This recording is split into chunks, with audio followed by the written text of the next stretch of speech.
Hey guys, welcome to the start of the Horace series. Two of the songs that are played in this game are copyright, so I have no idea where they are. So unfortunately, I have to mute the music, which I think is sole part of the game, but I need to be monetized in some way, even though it's not gonna happen. But that's fine.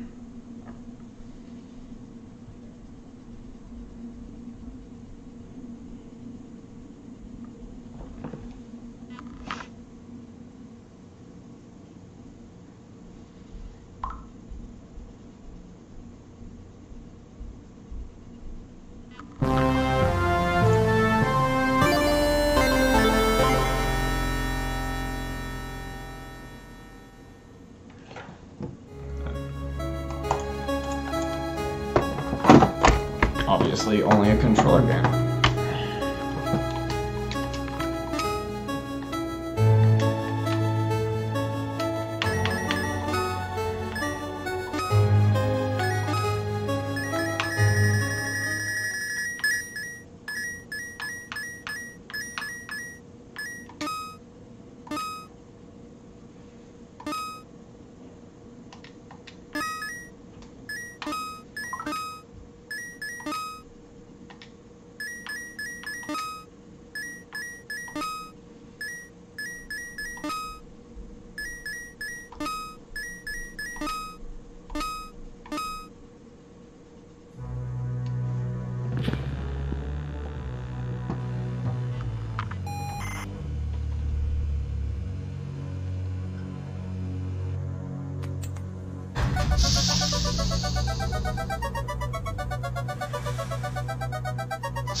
Guess I'm a robot.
Hold on.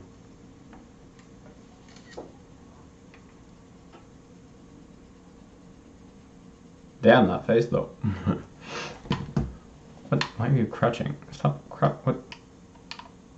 Okay, you just crouch.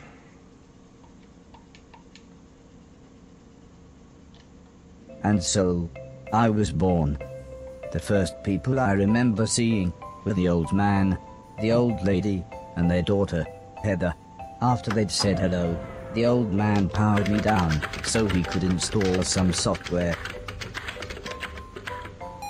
I could tell they were nice people. The old man didn't give me a silly voice or stupid personality. And the old lady didn't dress me like a clown. Although for some reason, Heather really didn't like me. Once I'd had time to get used to walking, The old man asked me to dash from one end of the room to the other.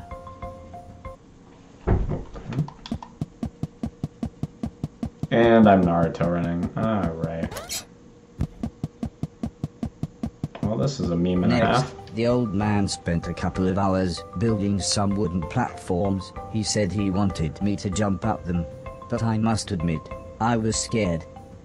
It wasn't until I saw Heather and her mother happily climbing up them that I decided it might be okay.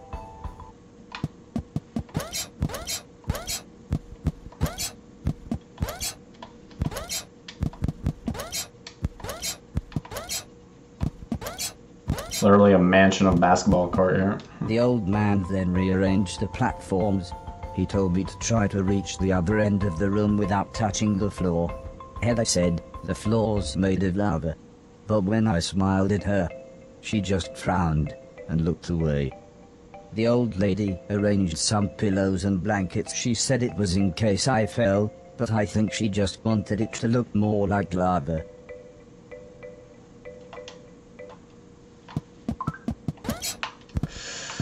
Okay. Ooh.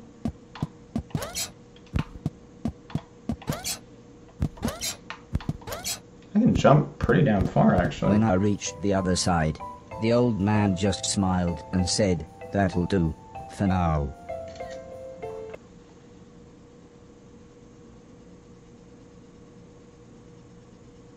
Learning to walk. I literally did that already. Do I have to hit A? No, I don't. Sick.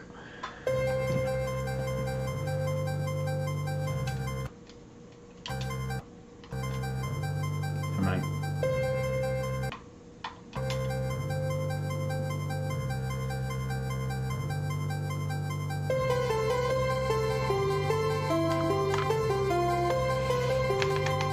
A couple of days after those first lessons, the family had a big meal, and I was introduced to everyone else.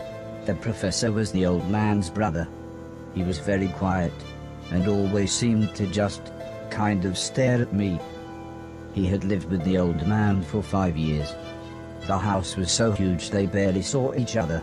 He preferred instead to stay in his room, leaving everything up to his butler, Mr. Deck, as he insisted everyone call him, although the professor always called him Anton. For a while, he called me the yellow bastard, but the old man made him stop, as he thought it sounded racist. Mr. Silton was the old man's driver. Before he worked here, he'd gotten in with some bad people and was the driver in a post office robbery, although it all went wrong for some reason. Mr. Silton showed me a video of his band. I'm sure some people must like it, but I just found it terrifying. Then there was Alice. She was the cook. She was a nice old lady. When she was younger, she had been a TV chef. Then, years later, she had a small part in Coronation Street. Mr. Silton said, before she worked for the old man, Alice was quite a hoarder. She kept old newspapers and bicycles, and something about a poo in a shoebox. Nice. The next morning, the old man gathered everyone together to show them what I was capable of. "What else does he do?" asked Mr. Silton. The old man smiled. "He can help around the house." "Could he help me with my newspaper collecting?" asked Alice. "I'm not sure that's a good idea," said the old lady, "but he can do all sorts of jobs." "Yeah," said Mr. Silton, "shove a stick up his ass and he can do Deck's job." Now, said the old man, "we have company," pointing to some important-looking people. 2 large men, both called Gary, set up what the old man referred to as lasers. He said again, I should try to get from one end of the room to the other, but I shouldn't be worried, as I had a special chip which meant no matter how damaged I was, I couldn't die. He said it was like infinite lives in a video game. But when he realized I didn't understand, he said he would explain another time.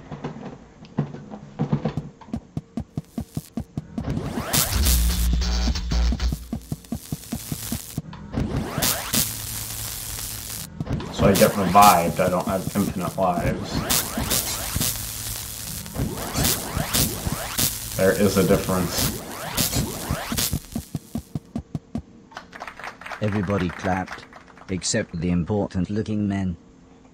"Not exactly a cold, calculated killer, is it?" said the man in black. The man in grey laughed. "What kind of artificial intelligence was that?" he asked. "Move right, unless there's something in the way." "Okay, okay," said the old man. He turned to me and whispered, "They're going to make it quite a bit tougher, but I'm sure you'll be fine."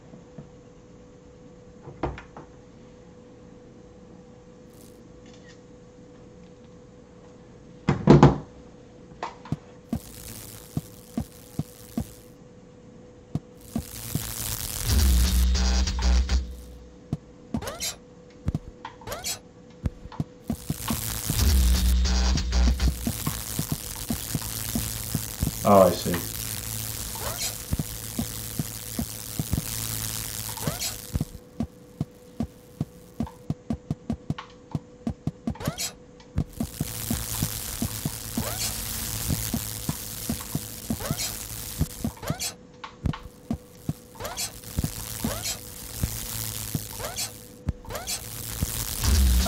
No.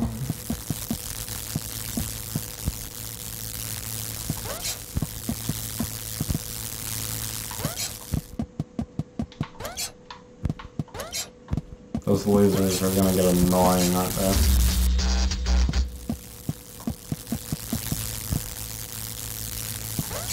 Do I get to attack things in this game? Because if so, it'll be much better.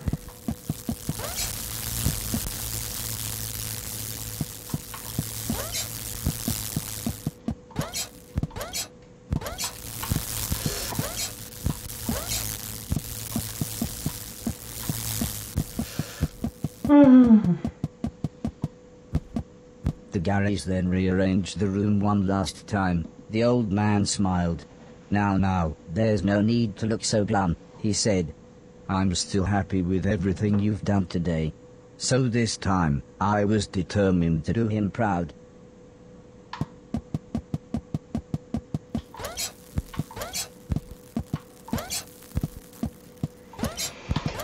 Okay. Oi!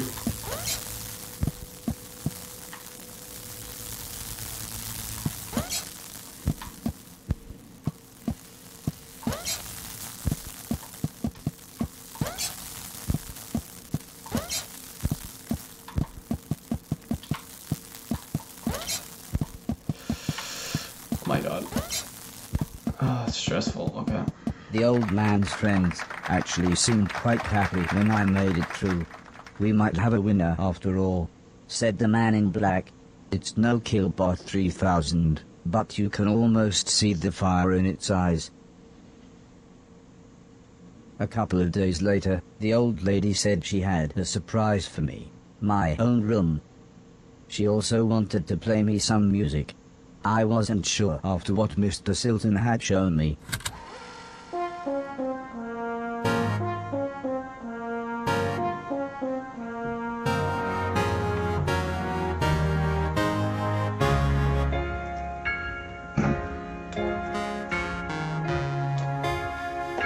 As if music wasn't amazing enough, the old lady then bought me a television set.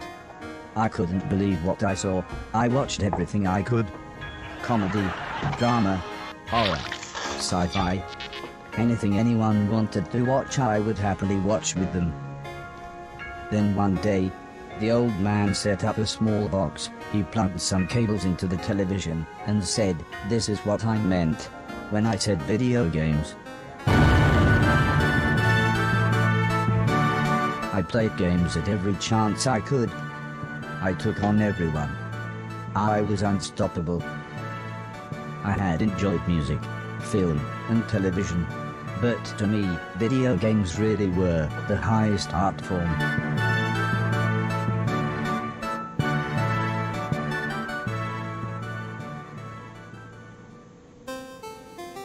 Table tennis for 2. Alright. Oh, okay, it's just Pong?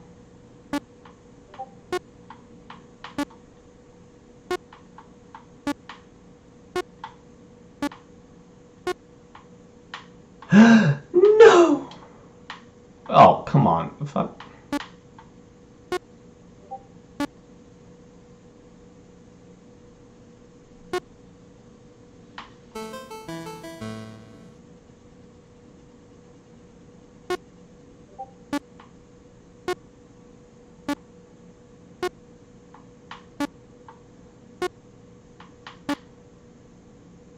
Ha! Idiot.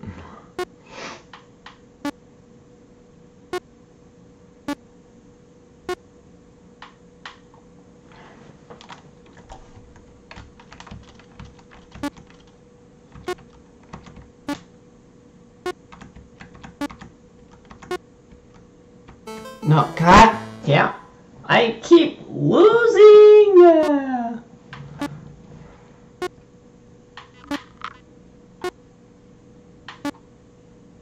This is harder than Pong.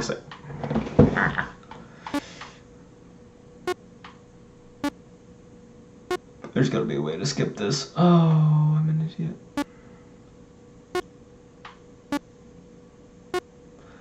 The AI is better than me. What the frick? And I'm the robot. Thank you. Please. Let me win. Please, just one more. Please. Just fail. No, come on! Fucking physics, I hate it.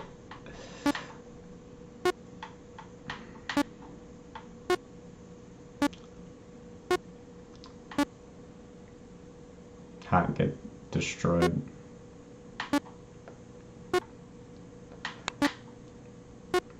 I don't like these games.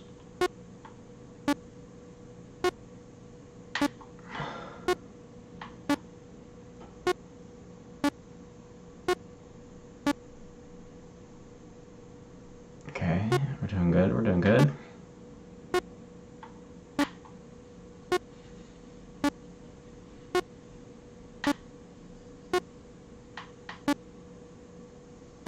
Ha! Get absolutely destroyed. Heather's birthday was a couple of months later. Her mum and dad had bought her a camera and arranged a day up by the sea so that Heather could take some photos, although I really don't think she wanted any pictures of me. When the old man asked the professor if he wanted to go, he frowned and said, "I can't believe you want to spend time with that thing. It could destroy the world." I wasn't sure what he meant, but the old man just smiled and said, "That's what you said about the Game Boy. Anton, how about you?" "I don't think so," said Mr. Deck.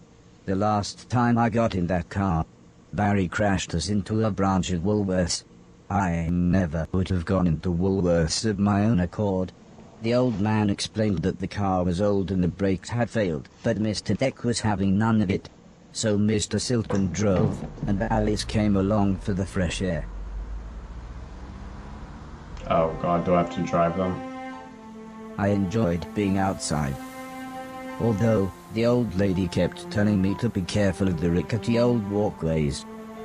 It felt like she was telling me off, but I think she was just concerned.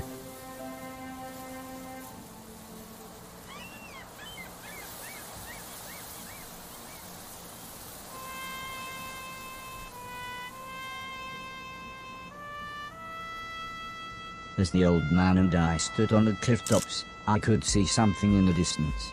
I wasn't sure what it was, so I asked the old man. He said it was a battleship that had sunk in the 1940s. But he looked so sad when he spoke about war.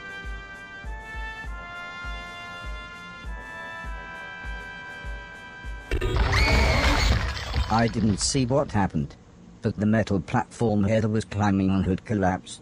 She was safe, even if the rocks she was on looked very dangerous. The tide was rising, and we didn't know how long the Coast Guard was going to be, so I offered to climb down and get her. The old man agreed, but said I should be careful, as Heather doesn't have infinite lives, like I do.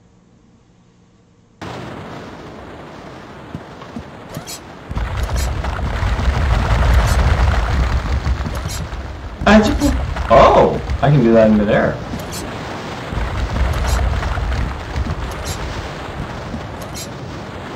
Interesting.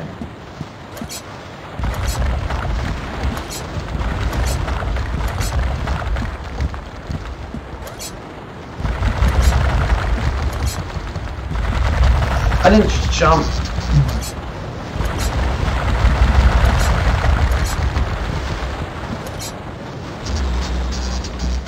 As in checkpoints, there are no checkpoints.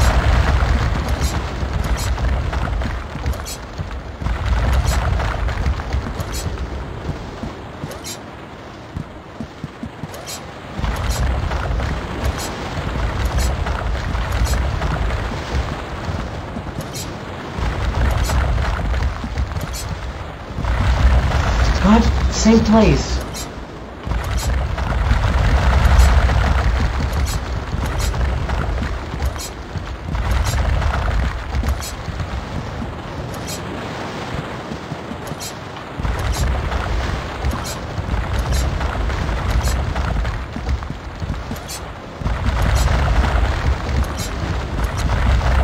No.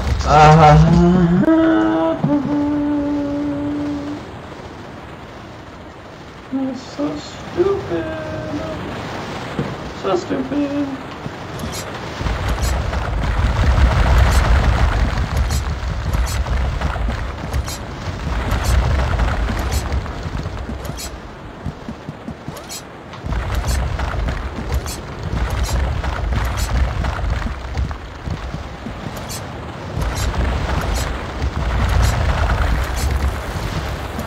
Heather was unconscious, and her leg was broken. So I picked her up as gently as I could. I decided it would be best if I didn't run the rest of the way.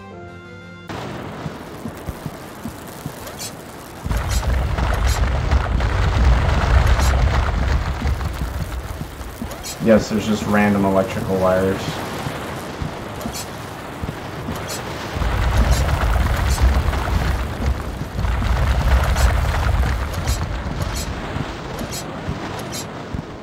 An ambulance had arrived by the time I had made it back to the cliff top. The medics made sure Heather was okay, and then took her off to hospital. A few days later, we all went to see how she was doing.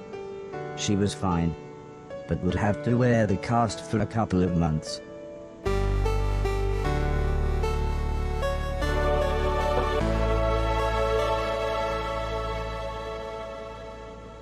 I ain't buying it. So.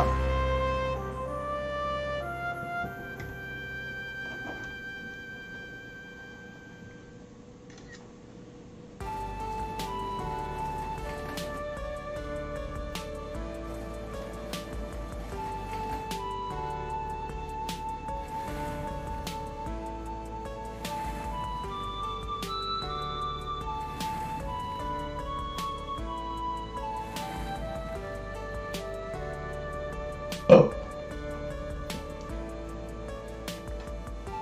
Once Heather got to know me, we became good friends. We enjoyed the same films and TV. She was also annoyingly good at some of my favorite games. After a while, she became very interested in how I worked. Soon she knew as much about me as the old man did, if not more.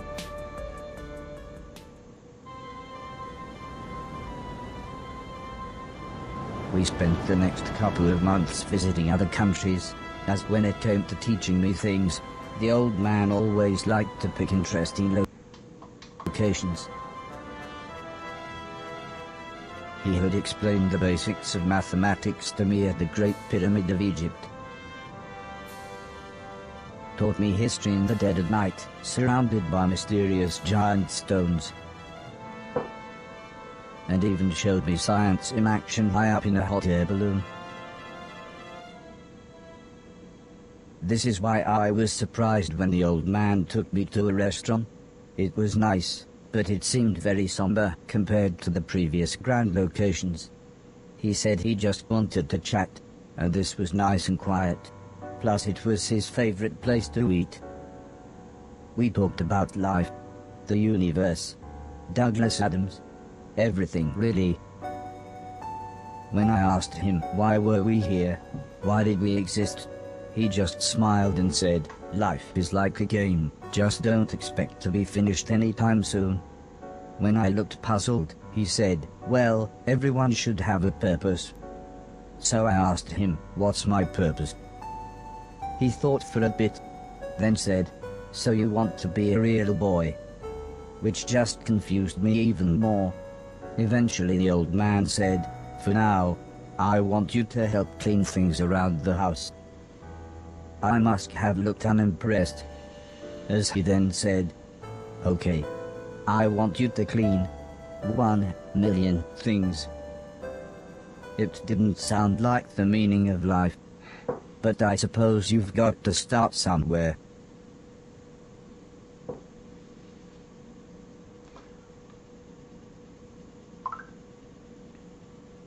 A man can't have everything. Where would he put it?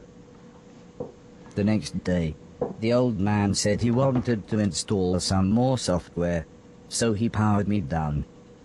When I came to, he said Mr. Silton had a joke for me, and that I should pull his finger.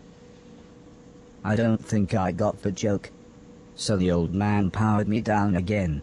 This time when I pulled Mr. Silton's finger, I got the joke, but it wasn't very funny. The old man then explained that he had installed a special chip which allowed me to clean away anything that was broken.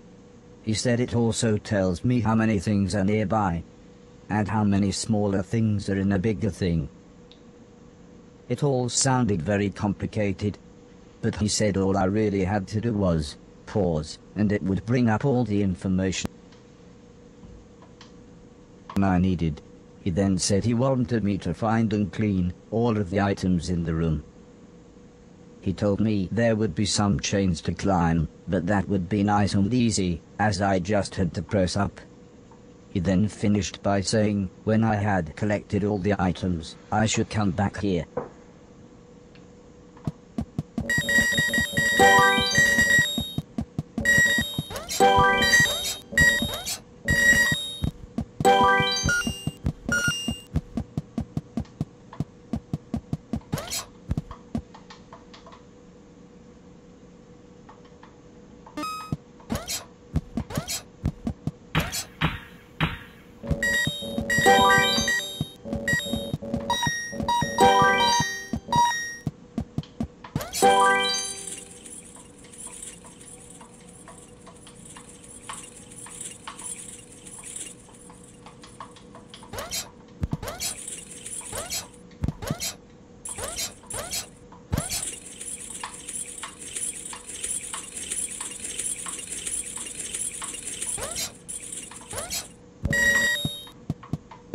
Ah.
Telling me there's 5 junk left.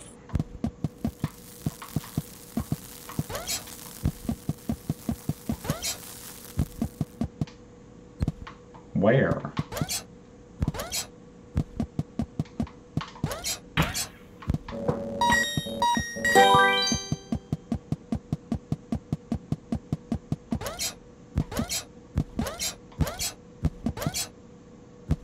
The old man then asked the old lady Heather and I to follow him outside. I was happy to, as it was a lovely hot day. The old man said he was worried that Alice had been hoarding again. She had filled up a small barn with old bicycles and newspapers. Heather said, "This would be a perfect chance to properly test my new powers." The old man thought for a second, then said, "Using the steptoe chip, I should find and clean at least 300 things." When we explained to Alice what we wanted to do, she seemed scared. But after the old lady kindly explained that, well, the barn was starting to smell, she said it would be okay. "One last thing," said the old man.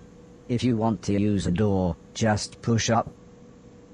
When I was about to enter the old barn, Mr. Silton said he had seen some mushrooms growing inside.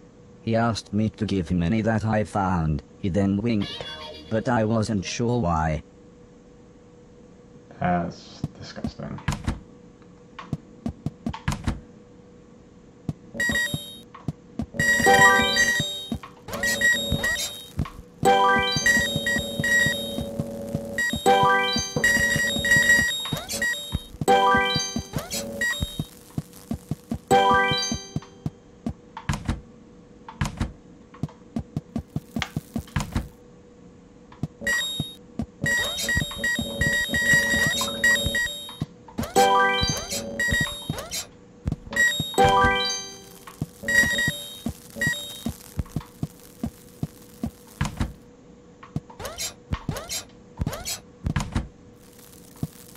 What the frick?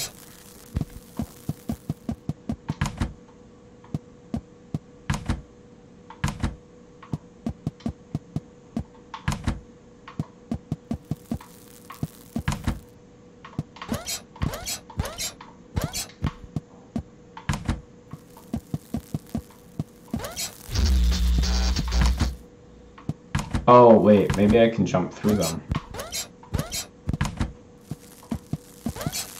Ah.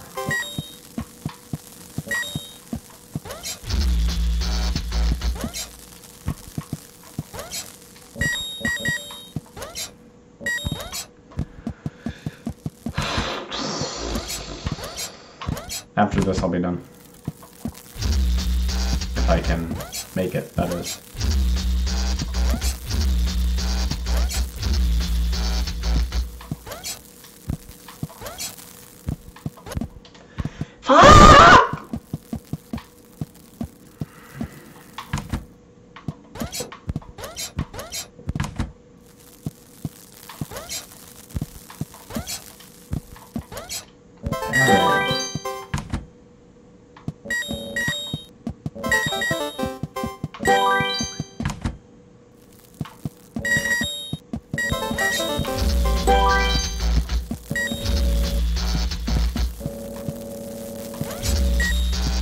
Damn.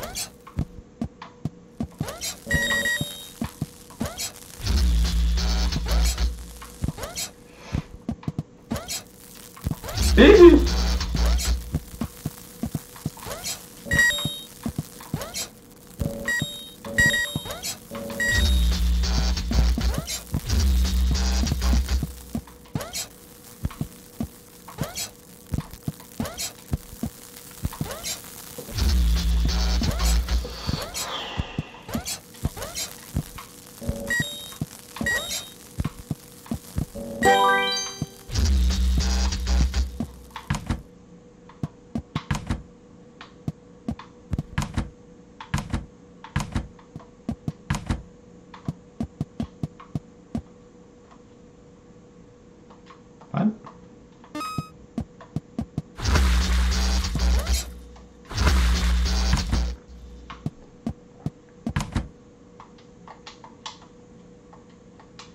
No junk here.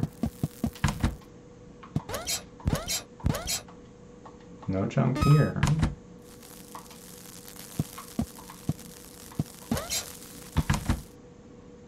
Oh. Okay.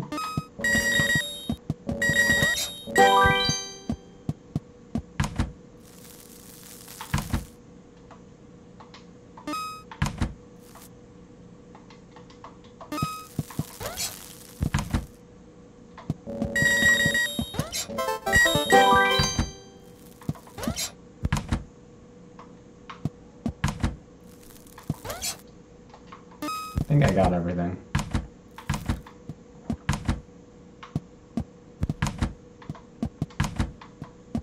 The old man was very happy with everything that I had cleaned. But I think Mr. Silton was even more happy with his mushrooms.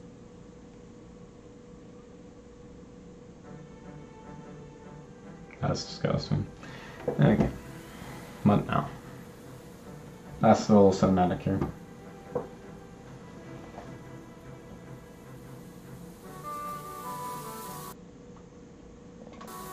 It wasn't the days getting shorter, or the evenings getting colder. It was the falling leaves that really made me feel... Actually, what we're going to do is we're going to end it there. I want to thank you so much for watching, and I'll see you in the next one. Bye. What the heck? What is... Wait, what? Hold on. What is this? What is this? Here, hold on. That's part of my dresser. Why did my... What the... Hold on, what is that?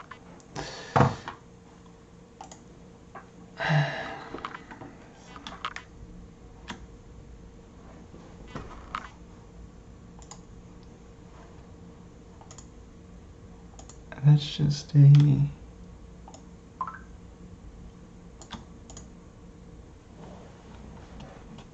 Strange? Okay. I don't know why that happened.